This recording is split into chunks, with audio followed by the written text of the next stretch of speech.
Hello friend, તમારું સ્વાગત છે મારા કિચનમાં। આજે આપણે દૂધીમાંથી એકદમ સરસ નવો એવો નાસ્તો બનાવીને તૈયાર કરીશું અને ઘરમાં રહેલા સિમ્પલ મસાલામાંથી જ કરીશું તૈયાર। તો જે લોકોને દૂધી નથી ભાવતી ને એને પણ ફેવરિટ થઈ જશે એવો સરસ આજે આપણે દૂધીમાંથી નાસ્તો બનાવીશું। અને પ્લસ તમે આ નાસ્તો છે એ બાળકોને લંચ બોક્સમાં પણ આપી શકશો અને બાળકોને પણ ખૂબ જ ભાવશે। બાળકોથી લઈ મોટા સુધી બધાને ભાવે એવો આ નાસ્તો બનીને તૈયાર થઈ છે। તો ચાલો બનાવવાનું શરૂ કરીએ। તો અહીંયા મેં એક દૂધી લીધી છે, એને આપણે કટ કરી લઈશું। હાફ દૂધીમાંથી બનાવીશું, તમારે જેટલા મેમ્બર હોય એ પ્રમાણે તમારે દૂધીનો ઉપયોગ કરવાનો। તો અહીંયા 2થી 3 લોકો ખાઈ શકે એટલો નાસ્તો બનીને તૈયાર થશે। તો હું અહીંયા અડધી દૂધી લઉં છું અને દૂધીની છાલ છે આપણે કાઢી લઈશું અને દૂધીને ધોઈ અને એના ટુકડા કરી લેવાના છે। તો આ નાસ્તો છે બનવામાં ખૂબ જ ઇઝીલી છે અને ખાવામાં પણ એટલો સરસ અને લુકમાં પણ એટલો સરસ બનીને તૈયાર થાય છે। તો પહેલાં આપણે દૂધીને રફલી ચોપ કરી લેવાની છે, નાના નાના ટુકડામાં કે મોટા ટુકડામાં આપણે સમારી લઈશું। કેમ કે દૂધી છે એ બાળકોને ભાવતી નથી અને ઘણા લોકો મોટાને પણ ભાવતી ન હોય, પણ દૂધી છે દૂધીનો નાસ્તો છે એવી ખબર જ નહીં પડે એ રીતે આપણે બનાવીશું। એટલા માટે દૂધીને ટુકડામાં રફલી આપણે કાપી લેવાની છે। હવે દૂધીના અહીંયા ટુકડા થઈ ગયા છે, તમે જોઈ શકો છો। બધા ટુકડાને આપણે પહેલાં મિક્સિંગને જારમાં નાખી દઈશું અને સાથે આપણે બીજા મસાલા પણ નાખીશું જેનો ઘરમાં આપણે રેગ્યુલર ઉપયોગ કરતા હોઈએ। તો મરચું છે એ મોરું લીધું છે મેં, તમને તીખાશ પસંદ હોય એ પ્રમાણે તીખું લઈ શકો છો।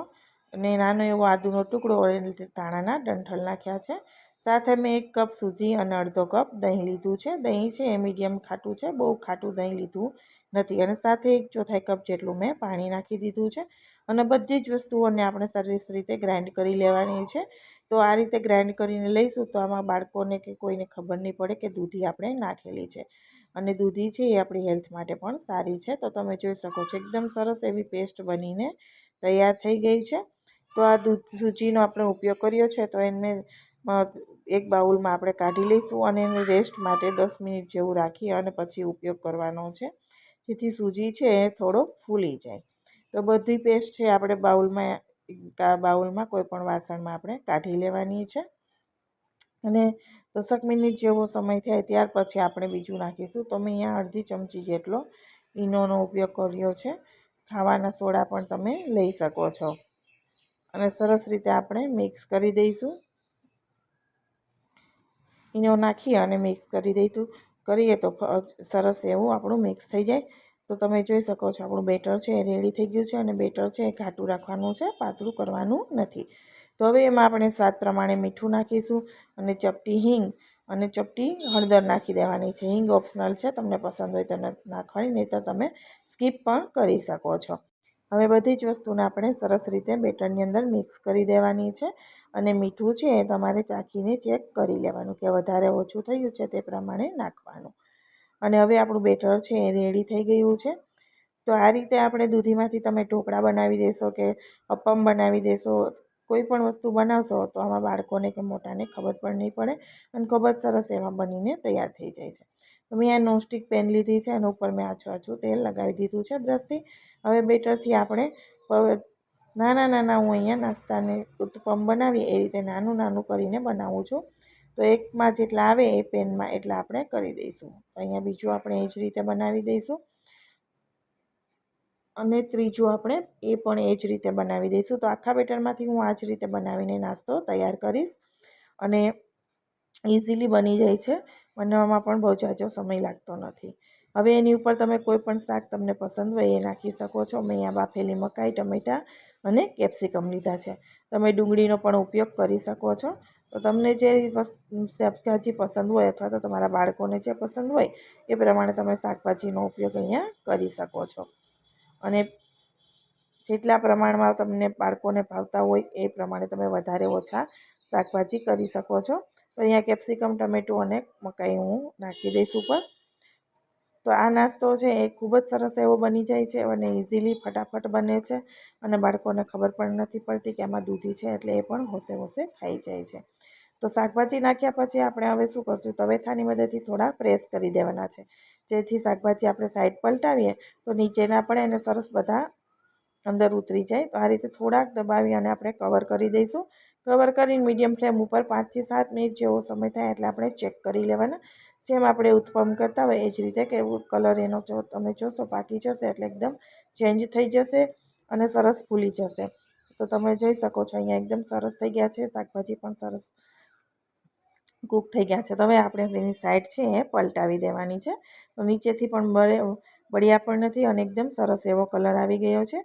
તો બીજી બાજુ છે એ આપણે જાજુ કૂક કરવાની જરૂર નથી, કેમ કે ખૂબ જ સરસ રીતે આપણા પાકી ગયા છે. હવે 1 મિનિટ 1.5 મિનિટ જેવું જ આપણે બીજી સાઈડ રાખીશું અને તરત આપણે સાઈડ એની પલટાવી દઈશું. તો થોડા એવા શેકાય એટલે સાઈડ આપણે આ રીતે પલટાવી દીધી છે. હવે દૂધીનો નાસ્તો છે એ ઓલરેડી તૈયાર થઈ ગયો છે. તમને આ જ રીતે પસંદ હોય તો તમારે નીચે લઈ લેવાના, પરંતુ હું અહીંયા ચીઝનો ઉપયોગ કરું છું. અમૂલનું ચીઝ છે 2 ક્યુબ મેં અહીંયા ગ્રેટ કરી લીધું હતું. 1 ક્યુબ ચીઝ હું અહીંયા નાખી દઉં છું. તો ચીઝ નાખવાથી બાળકોને પણ વધારે ભાવે છે અને ટેસ્ટ થોડો વધારે આવે છે. તો તમે અહીંયા ઓપ્શનલ છે, ચીઝ નાખવું હોય તો નાખવાનું, નહીં તો તમે લઈ શકો છો. એમ જ ખાશો તો પણ બહુ જ સરસ એવા બનીને તૈયાર થાય છે. અહીંયા મેં ચીઝ છે એ ત્રણેયની ઉપર નાખી દીધું છે અને ફરી આપણે કવર કરી અને 2 મિનિટ જેવું રાખીશું, જેથી ચીઝ છે એકદમ સરસ રીતે મેલ્ટ થઈ જાય. ચીઝ ઓગળી જાય ત્યાર પછી જ આપણે નીચે લેવાના છે. તો ચીઝ નાખ્યા પછી હું અહીંયા ઓરેગાનો અને થોડી ચીલી ફ્લેક્સ પણ નાખું છું. તમે પીઝાનો મસાલો આવે છે રેડી બજારમાં, એનો પણ ઉપયોગ કરી શકો છો. પીઝા સાથે આવે છે એ પણ કરી શકો છો. તો અહીંયા કવર કરી અને 1 મિનિટ 2 મિનિટ જેવું જ રાખીશું, વધારે નહીં. ચીઝ મેલ્ટ થાય એટલે આપણે લઈ લઈશું. તો ચીઝ છે એકદમ સરસ એવી મેલ્ટ થઈ ગઈ છે, તમે જોઈ શકો છો. તો રોજ ખાવામાં આપણે નવું નવું વિચારતા હોઈએ છીએ, નાસ્તા માટે પણ વિચારતા હોઈએ છીએ કે શું બનાવું. તો એકવાર જરૂરથી ટ્રાય કરવા જેવું છે. દૂધી છે પણ ખૂબ જ સરસ ટેસ્ટી એવો બનીને તૈયાર થાય છે અને આખા ઘરને ફાવશે એવું સરસ બનીને તૈયાર થાય છે. તો જરૂરથી ટ્રાય કરજો અને મને કોમેન્ટ બોક્સમાં પણ જણાવજો કે તમને મારો દૂધીનો નાસ્તો કેવો લાગ્યો છે. જો રેસીપી પસંદ આવી હોય તો વિડીયોને લાઇક, શેર અને સબસ્ક્રાઈબ કરવાનું બિલકુલ ભૂલતા નહીં.